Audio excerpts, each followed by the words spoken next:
तो विपक्ष की एकजुटता क्या 2019 में नरेंद्र मोदी की घेराबंदी कर लेगी? क्योंकि तस्वीरों के अक्स का सच समझें तो कांग्रेस उस धागे की तरह राज्य दर राज्य को जोड़ रही है, या कहें राज्य दर राज्य मोदी सत्ता के खिलाफ जुड़ते चले जा रहे हैं, जहां गणित छोटा होकर भी जुड़ने के साथ बड़ा होते चला जाता है। तो घेराबंदी के जरिए हर चेहरे को देखते चले जाइए और सोचना शुरू कीजिए। 2014 के बाद कर्नाटक के ही सत्ता समीकरण ऐसे निकले जिसने उस मिथ को तोड़ दिया जहां सिर्फ कांग्रेस ही किसी छत्रप से मिलती है और चुनावी मैदान में मुकाबला त्रिकोणीय बनता रहा और जीत बीजेपी को मिलती रही। क्योंकि इन चेहरों के अक्स में कर्नाटक के साथ साथ छत्रपों की कतार में बिहार, यूपी, बंगाल, आंध्र प्रदेश, तेलंगाना, उड़ीसा, झारखंड, केरल, कश्मीर, दिल्ली सभी तो हैं। यानी विपक्ष 2019 के हालात उस दिशा में ले जाना चाह रही है जहां कांग्रेस बड़ी पार्टी के तौर पर उभरेगी। मिले सुर मेरा तुम्हारा, एक ही ढपली रहे एक ही राग रहे, इस दिशा में स्थिति बढ़ना चाहती है। रोकता कौन है? बढ़ जाइए। छोटा सा कविता हमने लिखा है, राहुल को खुद बेल, तेजस्वी के पिता को जेल, अखिलेश यूपी में फेल, ममता की लोकतंत्र पर नकेल, केजरी का माफीनामा वाला खेल, यूपी जिस माया को रहा था झेल, देखिए कितना बड़ा बेमेल, 19 में जनता करेगी फिर से फेल। कोई बात नहीं है, ये इतने बड़े बड़े गुणों के साथ गुणी लोग आज मंच पर आ रहे हैं, उनको मुबारक हो, मगर जनता जनार्दन होती है। जनादेश का जो हत्या करता है जनता उसे क्षमा नहीं करती। तो हालात 2019 में जो भी बन रहे हैं, मौजूदा सच तो यही है, मोदी काल ने देश की उस राजनीतिक व्यवस्था को ही छिन्न भिन्न कर दिया है जो अपने अपने राग को लेकर अपनी अपनी ढपली अभी तक बजाते रहे। अब एक ही राग है, एक ही ढपली है। अब एक सवाल और आपके जहन में आ रहा होगा, आखिर ये बुद्धि आई कहां से कि सब एक साथ होते चले जाएं? ये पहले क्यों नहीं हो रहा था? सही बात है, पहले इसलिए नहीं हो रहा था क्योंकि बीजेपी अपने तरफ से अलग अलग राज्यों में जो सत्ता चाह रही थी, पा रही थी, कर्नाटक ने अगर उसको झटका दे दिया तो विपक्ष को लगा जरा जोड़ हिसाब किया जाए और देखा जाए समूचे देश में स्थिति है क्या। अगर हम वाकई एक साथ निकल कर आ जाएंगे और देश मैथमेटिक्स के हिसाब से चलने लगेगा तब तो हम जीत जाते हैं। तो आज सब जमा हो गए थे, लेकिन देश की स्थिति है क्या?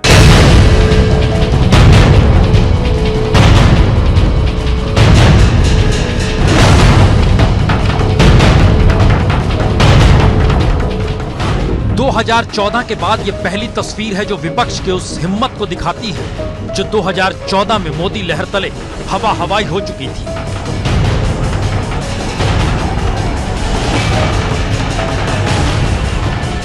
तो क्या ये तस्वीर 2019 से पहले की एक ऐसी बिसात है जहां देश का लोकतंत्र उस मैथमेटिक्स में जा फंसा है जिसका मतलब विपक्ष एकजुट तो मोदी साफ और विपक्ष बिखरा तो मोदी की सत्ता बरकरार। तो यह सोच आ कैसे गई? क्या इसलिए क्योंकि देश का मानचित्र भगवे रंग में रंगा जा चुका है, 20 राज्यों में बीजेपी की सरकार है? जी नहीं, कर्नाटक के खेल ने विपक्ष को नई समझ दे दी कि लोकतंत्र नंबर गेम है और नंबर गेम का खेल बीजेपी ने ही सिखा दिया।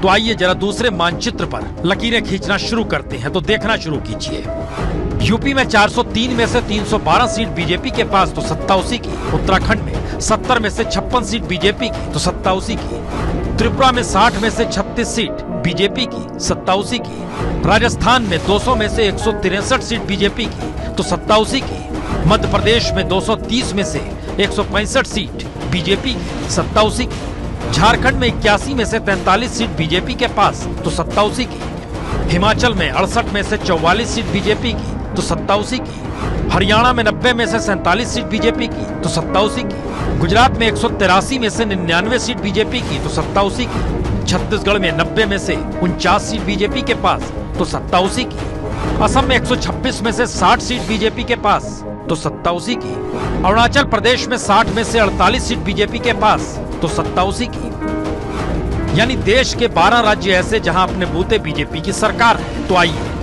अब देखिए वह रंग जहां बीजेपी अपने बूते नहीं साथियों के रंग में रंग कर सत्ता में आती है। मसलन बिहार में 243 में से सिर्फ 53 सीट बीजेपी के पास पर वो सत्ता में, गोवा में 40 में से 13 सीट बीजेपी के पास पर वो सत्ता में, जम्मू कश्मीर में 87 में से 25 सीट बीजेपी के पास है और वो सत्ता में है, मणिपुर में 60 में से 21 सीट बीजेपी के पास, पर वो सत्ता में है।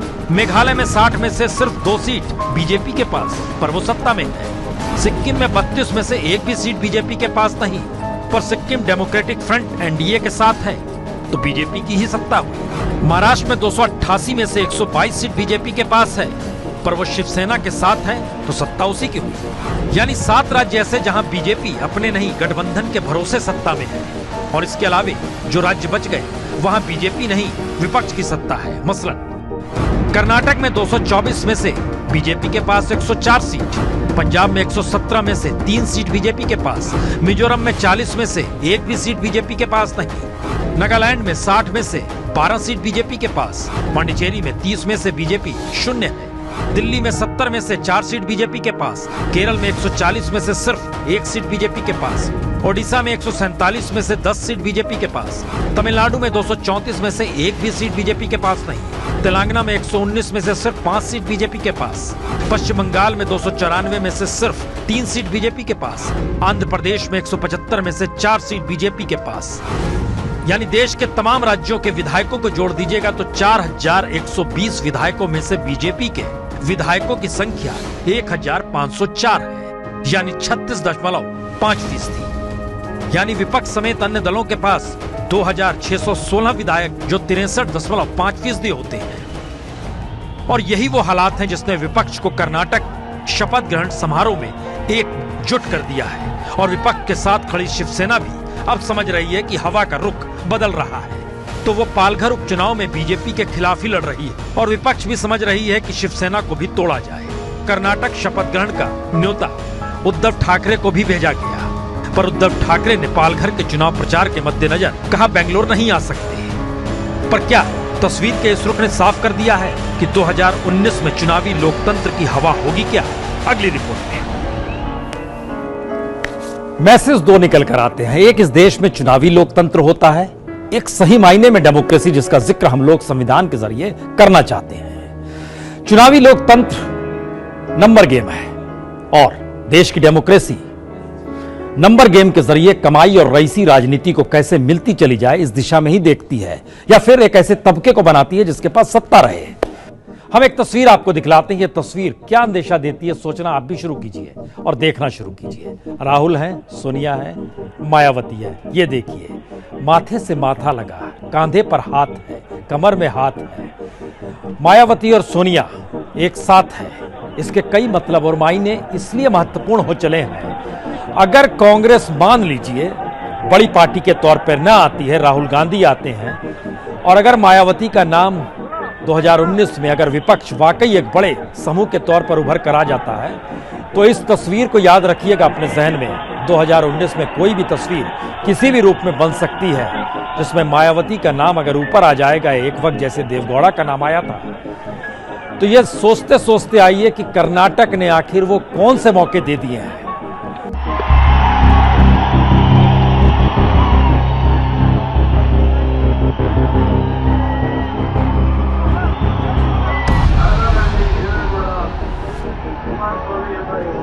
इस शोर हंगामे का असर सिर्फ नंबर गेम भर नहीं है, बल्कि राजनीतिक धारा बदल रही है, विचारधारा उड़नछू हो चली है, खासतौर से यूपी, महाराष्ट्र और पश्चिम बंगाल में। क्योंकि इन चेहरों के आश्रय जरा समझने की कोशिश करें। यूपी में दलित कार्ड सिर्फ मायावती के हाथ में नहीं रहेगा, बंगाल में वामपंथी धारा मां माटी मानुष में समा जाएगी, या फिर कांग्रेस यूपी बंगाल में अपनी अलग पहचान को छत्रपों के पीछे खड़ा कर सुकून की सांस लेगी। और इस कतार में हिंदूवादी होने का सबसे बड़ा तमगा लेकर चलने वाली शिवसेना भी क्या 2019 में पाला बदल लेगी? क्योंकि आज कुमारस्वामी की तरफ से उद्धव ठाकरे को भी न्योता गया था, और इन सब के बीच उद्धव लगातार बीजेपी के खिलाफ ताल ठोक ही रहे हैं। नहीं, अगर अपने आप पर भरोसा है तो किस बात के लिए आप डर रहे हो? एक बार इस फैसला हो जाने दो, बैलेट पेपर से चुनाव हो जाने दो, ताकि जो विरोधी है वो चुप बैठ जाएंगे। तो सवाल 2 है। पहला, 2019 में बचेगी मोदी वाली बीजेपी और मोदी विरोध वाला विपक्ष। दूसरा, मोदी विरोध की सियासत लेफ्ट राइट की थ्योरी को 1989 के तर्ज पर मिटा देगी। जी, हवा का रुख यही है। 1989 में वीपी सिंह की सरकार को बनाने के पीछे बीजेपी भी थी और वामपंथी भी। 2019 में मोदी विरोध के लिए राइट शिवसेना होगी तो लेफ्ट येचुरी भी होंगे।